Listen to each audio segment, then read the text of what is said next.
அண்ணாமலை குடும்பத்துல வானதி தந்திரமா கல்யாணம் பண்ணிக்கிட்டு அண்ணாமலை குடும்பத்துக்குள்ள வந்திருக்காங்க. எப்படின்னு என்ன நடந்ததுங்கிறத பார்க்கலாம். வாங்க வீடியோக்குள்ள போலாம். அண்ணாமலை வெண்ணிலாவையும் வருணையும் முத வீட்டுக்குள்ள அரத்தி எடுத்து கூப்பிட்டுட்டு வர்றாங்க. படியில நெல்லரிசி போட்டு இதை தட்டிட்டுட்டு வாமான்னு கூப்பிடுறாங்க. அதுக்கு விளக்கம் கேட்குறாங்க. அதுக்கும் விளக்கம் அண்ணாமலை அருமையா சொல்றாங்க. அதுக்கப்புறம் வெண்ணிலா அதை தட்டி விட்டுட்டு உள்ளே வர்றாங்க. வந்தவங்களுக்கு பாலும் பழமும் கொடுக்குறாங்க.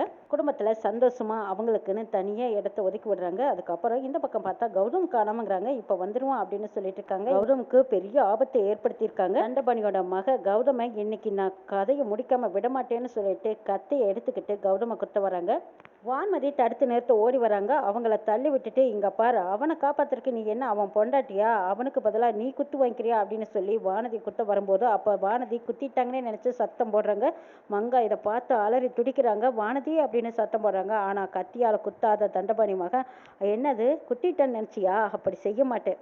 கௌதம் முடிஞ்ச வரைக்கும் போராடிட்டு இருக்காங்க. ஒழுங்கு மரியாதையை இங்கேருந்து போயிடு, என்கிட்ட வம்பு வச்சுக்காதேங்கிறாங்க. என்னடா நினச்சிட்டு இருக்கேன், நான் விட்டா தானே நீ போவ, உன்னை இப்போவே கத்தியால் குட்டி கொன்னுட்டா எப்படி நீ போவ அப்படின்னு சொல்லிட்டு இருக்கும்போது இங்கே வானதியும் முடிஞ்ச வரைக்கும் போராடி பார்க்குறாங்க.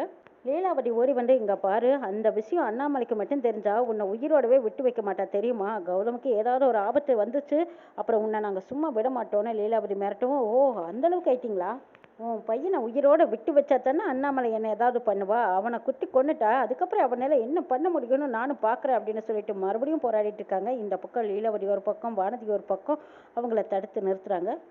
அவனை குத்தினா உனக்கு என்னடி வலிக்குதுன்னு சொல்லிட்டு வானதி புடவையை பிடிச்சி இழுத்துடுறாங்க. இது அப்படியே அவமானத்தால் கூனி குறுகி அப்படி உட்காந்துடுறாங்க. போட்டி உட்காந்துக்கிற வானதி குலுங்கி குலுங்கி அழுதிட்டு இருக்காங்க. இது அங்கே ஓடி வந்து வானதி உனக்கு ஒன்றும் ஆகலை, நீ கவலைப்படாத, என்ன அவமானப்படுத்திட்டானே அப்படின்னு சொல்லி அழுகிறாங்க. புடவையை எடுத்து வானதியை போத்தி விடுறாங்க. இந்த பக்கம் லீலாவதி ஒரு பக்கமும் மங்கா ஒரு பக்கமும் நீ அழுகாதேன்னு ஆறுதல் சொல்லிட்டு இருக்காங்க. சுற்றி நின்று எல்லாருமே வேடிக்கை பார்க்குறாங்க. செல்ஃபோனில் வீடியோ எடுக்கிறவங்களே எடுத்துகிட்டு இருக்கிறாங்க. ஐயோ கடவுளே, என்னோட பொண்ணோட மானமே போச்சே, நீ அவனை காப்பாற்ற போய் உன் மானத்தை பறி கொடுத்துட்டியேன்னு சொல்லி மங்க ஒரு பக்கம் அழுகிறாங்க. இதையெல்லாம் பார்த்துட்டு இருந்த கௌதம் அதிர்ச்சி அடைகிறாங்க. அங்கே இருந்த எல்லாருமே கூடி தண்டபணியோட பையனை அடித்து வெளுத்து எடுக்கிறாங்க. இதுக்கப்புறமா நீ இந்த மாதிரி ரவுடித்தனம் பண்ணிட்டு இருந்த உன்னை உயிரோடவே விடமாட்டேன்னு சொல்லி நல்லா எல்லாரும் சமக்கத்தக்கன்னு அடி கொடுக்குறாங்க. இனிமேல் நம்ம இங்கே இருக்கக்கூடாதுன்னு நினச்சி தண்டபணியோட மகன் அங்கேருந்து தப்பிச்சு ஓட்டம் பிடிச்சிடுறாங்க.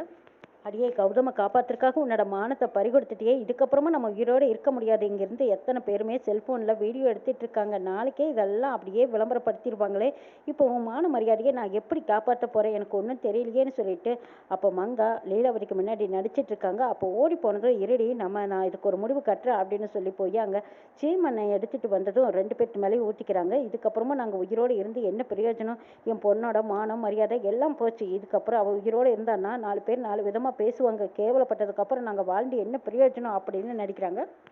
மங்கா நீங்கள் ஒன்றும் அழுகாதீங்க, இங்கே பாருங்கள், என் பையனோட உயிரை காப்பாற்றுறதுக்கு தானே உங்கள் பொண்ணு மானத்தை இழந்தான்னு நீங்கள் சொல்கிறீங்க. இதுக்காக நான் ஏதாவது ஒரு வழி பண்ணுறேன், அதுக்காக நீங்கள் அவசரப்பட்டு எந்த ஒரு முடிவும் எடுக்காதீங்கிறாங்க. உங்கள் நேரம் என்னமா பண்ண முடியும், சுற்றி வர நிற்கிறவங்க எல்லாரும் எப்படி வீடியோ எடுக்கிறாங்க பாருங்கள். ஒரு பொண்ணோட புடவை இப்படின்னு நழுவுனா கூட அசிங்கமாக பார்க்குற உலகம். ஆனால் என் பொண்ணோட புடவையை எடுத்து அவன் மானத்துக்கு எடுத்துகிட்டு போயிட்டானே, இதுக்கப்புறம் என் பொண்ணு எப்படி ஊரோட வாழ்வா நினச்சி பாருங்கங்கிறாங்க. நீங்கள் ஒன்றும் கவலைப்படாதீங்க, என் பையன் உங்கள் பொண்ணை மான மரியாதையை காப்பாற்றுவான். அவன் கழுத்தில் என் பையன் தாலியை கட்டி அவன் பொண்டாட்டியை ஏற்றுக்குவான். இதுக்கப்புறம் ஊர் உலகம் என்ன சொல்லிடும், நீங்கள் ஒன்றும் கவலைப்படாதீங்க, என் பையனோட உயிரை காப்பாற்றணும், உங்கள் பொண்ணோட மானத்தை நான் காப்பாற்றுறேங்கிறாங்க லீலாவதி. லீலாவதி சொன்ன வார்த்தையை கேட்டு மங்கா வான்மதி 2 பேரும் ஒருத்தருக்கு ஒருத்தர் அப்படியே நைஸாக சிரிச்சுக்கிறாங்க. லீலாவதி கௌதம் கிட்ட வந்து சொல்கிறாங்க, இதை பாருடா கௌதம்.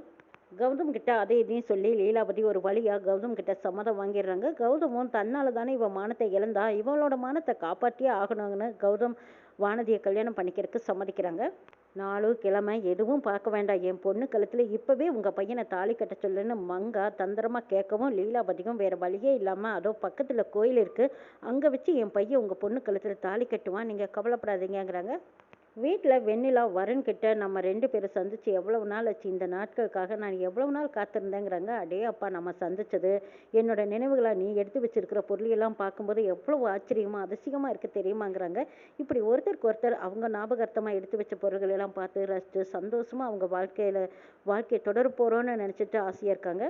வரனை புரிஞ்சுக்கிட்ட வெண்ணிலா புரிஞ்சுக்கிட்ட வரன், இப்படி 2 பேரும் ஒருத்தருக்கு ஒருத்தர் ஒத்துமையாக இருக்கிறத பார்த்த அண்ணாமலை ரொம்பவே சந்தோஷப்படுறாங்க. அப்பா, நம்ம குடும்பத்துக்கு நம்ம பையனுக்கு நல்ல மருமகளாக தான் நம்ம தேர்ந்தெடுத்திருக்கோம், நம்ம பையனை புரிஞ்சுக்கிட்ட பொண்ணாக இருக்கா அப்படின்னு நினச்சி சந்தோஷத்தில் இருக்காங்க.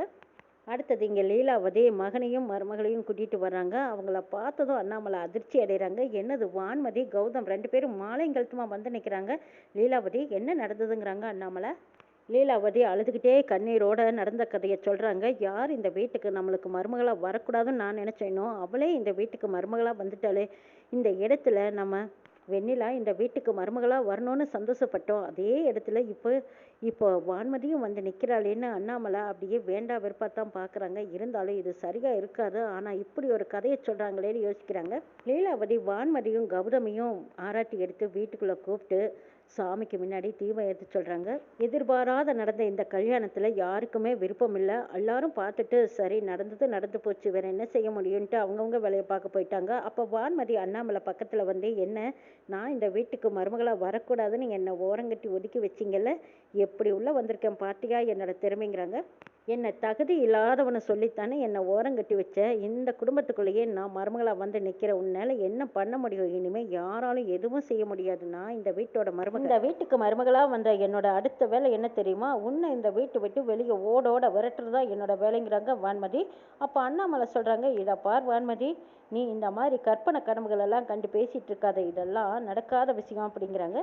தப்பு பண்ணாத, தெரிஞ்சோ தெரியாமலோ நீ இந்த வீட்டுக்கு மருமகளாக வந்துட்ட. லீலாவதியும் உன்னை நம்பி மருமகளாக ஏற்றிட்டு வெண்ணிலா மாதிரி நீயும் ஒரு நல்ல பொண்ணாக இருக்கணும்னு தான் நாங்கள் ஆசைப்படுறோம். அதுக்கு மேலே நீ ஏதாவது தப்பு தவறு பண்ணணும்னு நினச்சின்னா அதுக்கப்புறம் என்ன நடக்கும் தெரியுமான்னு அண்ணாமலை மிரட்டுறாங்க. அதுக்கு மேலே வான்மதி மிரட்டுறாங்க. வருண் வெண்ணிலா கிட்ட ரொம்ப அன்பா பாசமாக நடந்துக்கிற மாதிரி பேசிகிட்டு இருக்காங்க. நம்பினதுக்கு அப்புறம் வெண்ணிலாவை பழி வாங்குற மாதிரி வருண் பேசுகிறாங்க. என்ன நான் உன் பக்கம் திரும்பிட்டான்னு நினச்சியா? உன் மேலே ஆசையா அன்பா நினச்சி தான் உன்னை கல்யாணம் பண்ணிக்கிட்டான்னு நீ நினச்சியாங்கிறாங்க. வெண்ணிலாவுக்கு அதிர்ச்சி தூக்கி வாரி போடுது. உனக்கு பிடிச்ச புருஷனா நான் அமைஞ்சிட்டு தான் நீ நினச்சியான்னு கேட்கும்போது ஏன் இப்படியெல்லாம் பேசிகிட்டு இருக்கீங்க? இவ்வளவு நேரம் நல்லா தானே பேசுனீங்கிறாங்க வெண்ணிலா. ஆமாம், இவ்வளவு நேரம் நல்லா பேசுனது காரணம் என்ன தெரியுமா? உன்னை நம்ப வைக்கணுமில்ல, அதுக்காகத்தாங்கிறாங்க.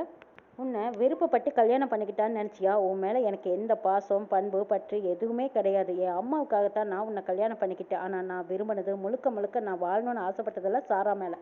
இந்த கல்யாணத்தை நிறுத்துவேன்னு நான் நினச்சேன். ஆனால் நீ இஷ்டப்படி இந்த கல்யாணத்தை நடத்தி வச்சிட்டியல. சாரா கூட சேர்ந்து வாழணும்னு நான் எவ்வளோ ஆசை கனவுகள் கண்டிருந்தேன் தெரியுமா?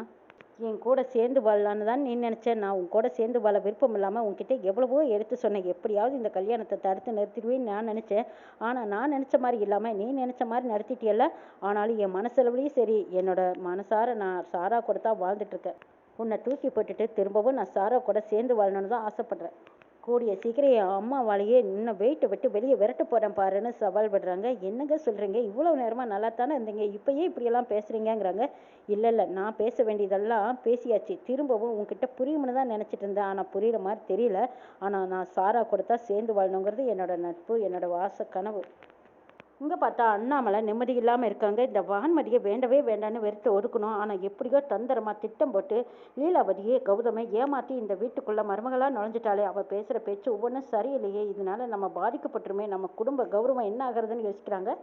ஆசாசியாக நம்ம வீட்டு மருமக வெண்ணிலா மட்டும்தான் அப்படின்னு நினைக்கிறாங்க. வெண்ணிலாவோ சந்தோஷமாக வந்தவங்க இப்போ கண்ணீரோடு உட்காந்துருக்காங்க. வான்மதி எப்படியோ வெற்றிகரமாக தண்டபாணியை வச்சு நம்ம இந்த வீட்டுக்குள்ளே நுழைஞ்சாச்சு. இனி அடுத்த கட்டத்தை பார்க்க வேண்டியதா அப்படின்னு இந்த குடும்பத்தை கலைக்கிறதுக்காக அவங்க ஒரு திட்டம் போட்டுட்ருக்காங்க. குடும்பமே கந்தரகோலத்தில் கொண்டு வந்து நிறுத்தணும்னு நினச்சிட்டு இருக்கிறாங்க. மங்கா நினச்ச வாழ்க்கை அமையிலையேன்னு வருண் ஒரு பக்கம் கவலைப்பட்டுட்டு இருக்காங்க. இன்னும் என்னெல்லாம் நடக்க போதுங்கிறதையும் நாளை சொல்ல பார்க்கலாம்.